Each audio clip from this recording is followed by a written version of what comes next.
ఆనాడు తెచ్చిన కృష్ణానది జలాలు గోదావరి జలాలే.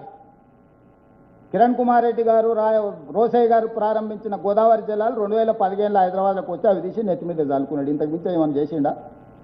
దానికి నెత్తి మీద చల్లుకోవడం కూడా గొప్ప విద్య కింద మాట్లాడతాడు ఆయన. ఈ 10 ఏళ్లల్లా నగరానికి అదనంగా ఒక్క చుక్క నీరు తేవడానికైనా ప్రయత్నం చేసిండా? ఇవాళ నేను గోదావరి జలాలు 20 టీఎంసీలు హైదరాబాద్ నగరానికి ప్రణాళికలు పూర్తి చేసి తీసుకొని వచ్చిన. పనులు జరుగుతున్నాయి వేగంగా.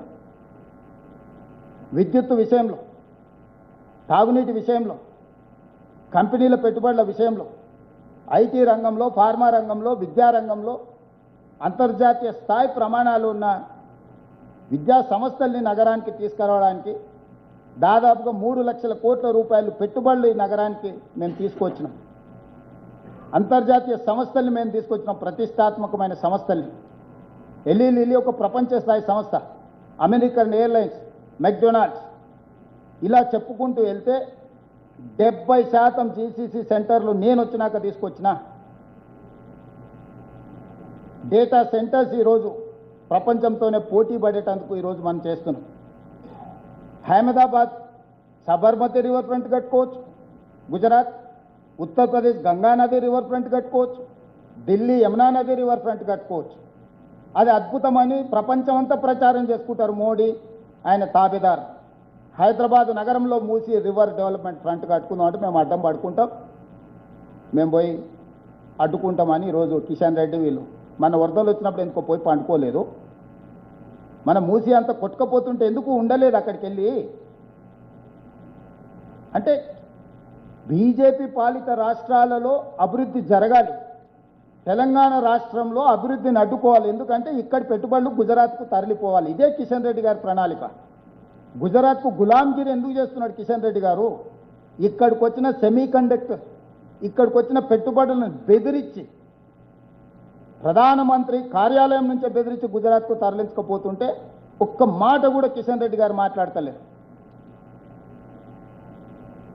ఈ రాష్ట్రానికి తీరని అన్యాయం కేంద్ర ప్రభుత్వం స్వయంగా ప్రధానమంత్రి కార్యాలయం నుంచే ఒత్తిడి జరుగుతుంటే కేంద్ర మంత్రిగా నోరెత్తని పల్లెత్తు మాట మాట్లాడని కిషన్ రెడ్డి గారు ఒంటికాల మీద నా మీద లేస్తున్నాడు. నా మీద లేస్తే ఏమొస్తుంది?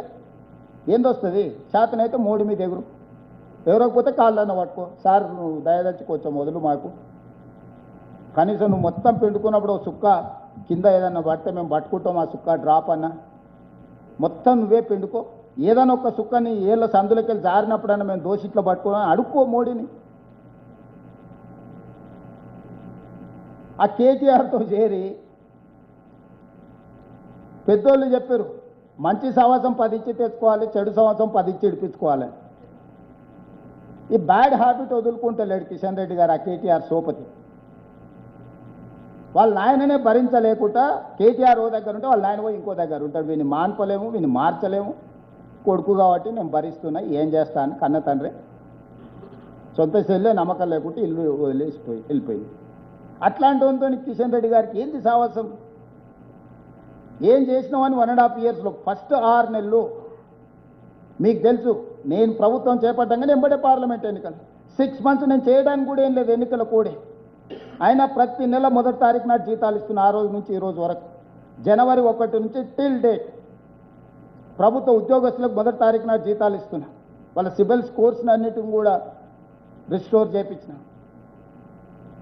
ప్రతి విషయంలో ట్రాన్స్పరెంట్గా మీకే చెప్పి పరిపాలన కొనసాగిస్తున్నాము. ఒక్క రూపాయి కూడా అదనంగా ఎక్కడి నుంచి అయినా వచ్చిందా? ఎక్కడైనా, ఇంక్లూడింగ్ జర్నలిస్టుల సమస్యల నుంచి మొదలు పెడితే రైతుల వరకు ఏ సమస్యనైనా పారదర్శకంగా మాట్లాడుతాం. ప్రజలకు అందుబాటులో మేము ఉంటున్నాం కదా. మీరేం చేసిందంటారు? కులగణన నేను చేయలేదా? మాదిగా ఉపకులాల వర్గీకరణ నేను చేయలేదా? స్కిల్స్ యూనివర్సిటీ నేను చేయలేదా? స్పోర్ట్స్ యూనివర్సిటీ నేను తీసుకురాలేదా? యంగ్ ఇండియా స్కూల్స్ నేను ప్రారంభించలేదా? 11,000 మంది టీచర్ల రిక్రూట్మెంట్ నేను చేయలేదా? మొదటి సంవత్సరంలో 60,179 ప్రభుత్వ ఉద్యోగ ఖాళీలు నేను భర్తీ చేసిన. డిపార్ట్మెంట్ వారిగా లెక్కిస్తా. 15,000 మంది పోలీస్ డిపార్ట్మెంట్, 11,000 మంది టీచర్లు, మెడికల్ అండ్ హెల్త్లో స్టాఫ్ నర్సుల నుంచి డాక్టర్ల వరకు దాదాపుగా 8,000 మంది, ఇంజనీర్లు కావచ్చు, ప్రతి ఒక్కరు సెక్రటేరియట్ కావచ్చు. ఇంతెందుకు 2011లో గ్రూప్ 1 ఎగ్జామ్స్ జరిగినాయి. ఆ నియామకాలు 2019లో జరిగినాయి. 7 ఏళ్ళు 8 ఏళ్ళు పట్టింది. 2011 తర్వాత గ్రూప్ 1 నోటిఫికేషన్ రాలే. నేను వచ్చిన తర్వాత గ్రూప్ 1 నోటిఫికేషన్ ఇవ్వడమే కాదు, పబ్లిక్ సర్వీస్ కమిషన్ను పునరుద్ధరించి 562 మంది గ్రూప్ 1 ఈరోజు నియామక పత్రాలు అందజేసిన, 783 మంది గ్రూప్ 2 నియామక పత్రాలు అందజేసిన, గ్రూప్ 3 గ్రూప్ 4 8,000 పైన గ్రూప్ 4 నియామకాలు నేను చేపట్టిన. ఈ ఉద్యోగ నియామకాలు 60,000 పైన నేను ప్రత్యక్షంగా ప్రభుత్వ ఉద్యోగ నియామకాలు ఇచ్చిన. ప్రతిదీ లెక్క కట్టండి. నేను మీడియా మిత్రులకు సూటిగా సూచన చేస్తున్నా, లెక్క తీయండి డిపార్ట్మెంట్ వారిగా.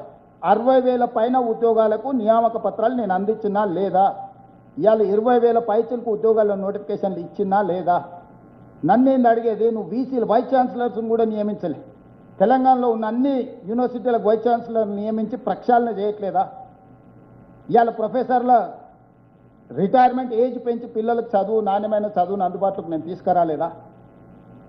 ఏ రంగాన్ని నిర్లక్ష్యం చేసినా చెప్పండి. 1.5 ఇయర్స్లో 23 నెలల్లో మొదటి 6 నెలలు ఎన్నికలకే పోయింది. మిగిలిన 1.5 ఇయర్లో నేను సాధించిన విజయాలు కావా? సన్న బియ్యం నేను ఇచ్చిన కాదా? నేను ఇచ్చిన రేషన్ కార్డులు లేవా? నేను ఇచ్చిన ఉచిత కరెంటు ఇండ్లకు 50 లక్షల కుటుంబాలకు రావడం లేదా? ఆడబిడ్డలకు ఆర్టీసీ బస్సు ఉచిత ప్రయాణం లేదా? 500 రూపాయల సిలిండర్ మీ కళ్ళ ముందు కనిపించడం లేదా? దాదాపుగా నువ్వు రోడ్లన్నీ వదిలేసిపోతే హ్యాండ్లో ఈరోజు దాదాపుగా 20,000 కోట్ల రూపాయల టెండర్లు కొత్త రోడ్ల కోసం పిలిచింది లేదా? నువ్వు వదిలేసిన ఆరామ్ గారు పూర్తి చేసింది నేను కాదా? పీజీఆర్ ఫ్లైఓవర్ బ్రిడ్జ్ పూర్తి చేసింది నేను కాదా? ఈరోజు మెట్రో విస్తరణ కోసం మెట్రోని బ్లాక్మెయిల్ చేసి 3 ఏళ్ళు ఆలస్యం చేసి 6,000 కోట్లు దాని భారాన్ని పెంచి దివాలా తీపించే పరిస్థితి వస్తే, మెట్రో విస్తరణకు సహకరించకపోతే డిజిన్వెస్ట్మెంట్ పేరు మీద పబ్లిక్ సెక్టర్ యూనిట్స్ అన్నిటిని కేంద్ర ప్రభుత్వం అమ్ముకుంటుంటే ఇవాళ మెట్రోని నేను టేక్ ఓవర్ చేసిన, మెట్రోను విస్తరించడానికి నేను ప్రయత్నం చేసిన, హైదరాబాద్ నగరానికి గోదావరి జలాలను తీసుకురావడానికి నేను ప్రయత్నం చేస్తున్నాను. ఇవన్నీ 1.5 ఇయర్స్లో మేము సాధించిన విజయాలు కాదా? మేము చేస్తున్న ప్రణాళికలు కాదా? మూసీ రివర్ డెవలప్మెంట్ ఫ్రంట్ కోసం అహర్నిశలు కృషి చేస్తున్నాం. Future city, knowledge park, knowledge సిటీనో లేకపోతే ఫైనాన్షియల్ డిస్ట్రిక్టు 400 ఎకరాల నిర్మాణం కాదు, ప్రపంచానికి ఒక గొప్ప నగరాన్ని అందించాలని 30,000 ఎకరాలలో ఈరోజు భారత్ ఫ్యూచర్ సిటీకి ప్రణాళికలు సిద్ధం చేసి పక్కడ్బందీగా అంతర్జాతీయ సంస్థ తీసుకొచ్చి ఈరోజు వాటన్నిటినీ ఒక కొలిక్కి పట్టుకొచ్చినాం కదా. రీజనల్ రింగ్ రోడ్ ఎక్కడేసినా గొంగడు అక్కడ ఉంటే నేను వచ్చి సాధించిన కదా. రేడియల్ రోడ్స్ నేనేస్తున్నా కదా. మూసీ రివర్ డెవలప్మెంట్ ఫ్రంట్కే కాకుండా ఎలివేటెడ్ కారిడార్స్ నేను కదా డిజైన్ చేసింది. ఈ 1.5 ఇయర్స్లో ఒక్క రోజైనా ఎక్కడైనా వృధా చేసినామా? రాబోయే 10 సంవత్సరాలు మేము ఉంటాం, ఇవన్నీ పూర్తి చేస్తాం. బీఆర్ఎస్ బీజేపీకి కాంగ్రెస్ యూపీఏ 1 యూపీఏ 2 కేంద్ర డిఫరెన్స్ అంటే మేము గ్రోత్ ఇంజన్ యాడ్ చేసినాం. ప్రతిదీ ఆదాయాన్ని, ఉద్యోగాలను, పరోక్ష ఉపాధిని అందించే ప్రణాళికలు మేము తీసుకొచ్చినాం.